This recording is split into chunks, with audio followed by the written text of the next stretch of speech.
Hey, I'm curious. How many of you know someone right now who's a little bit difficult to love? You can raise your hand if you want, but don't point at people, okay? Don't turn around and stare at them, but I think this is a pretty universal thing, isn't it?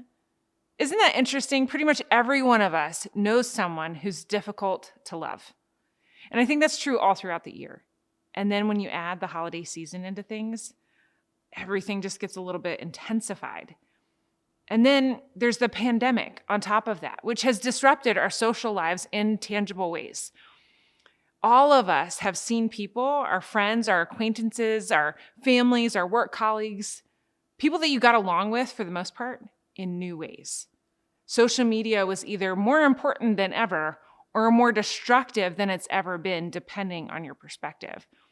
Because all of a sudden we got insight into how people are seeing and processing the world. And in some cases, we realized that people were seeing and processing the world in very different ways than we were. Over the past 3 years, I have unfriended, unfollowed, and hidden more people from my social media feeds than ever before in my life. In part because I've moved states twice in the last 3 years, and I needed to let go of whatever self-importance led me to believe that I could be a source of change in their lives through my own social media posts. Have you ever thought that? Like if I unfriend this person on Facebook, they won't see my thoughtful posts and be challenged to change their mind. Clearly, they need someone like me in their lives. The other reason I've unfriended, unfollowed, and hidden people on social media is like the opposite of the first reason. If the first reason is that I'm not interacting with them in real life, the second reason is that I need to be able to interact with them in real life.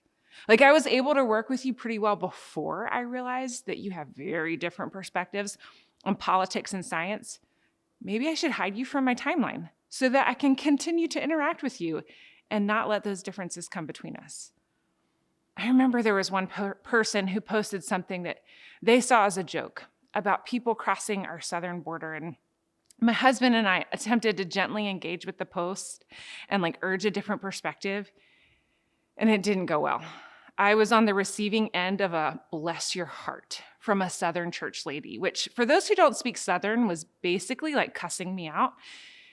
I realized that maintaining those virtual relationships wasn't serving me well.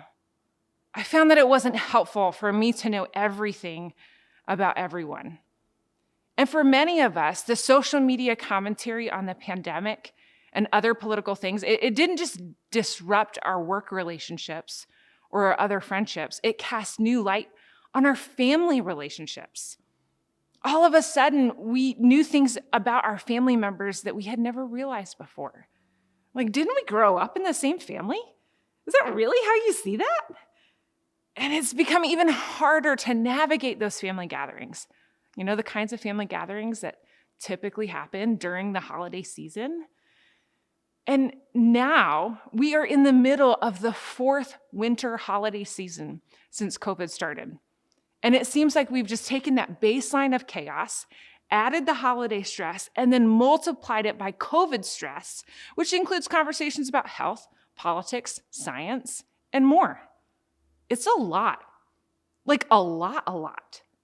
So let's pause for a question.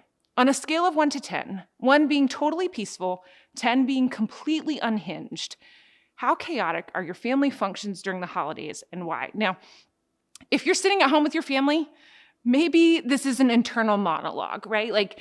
Maybe you don't have a conversation with your own family as you talk about this, but just reflect on that question. Take a minute.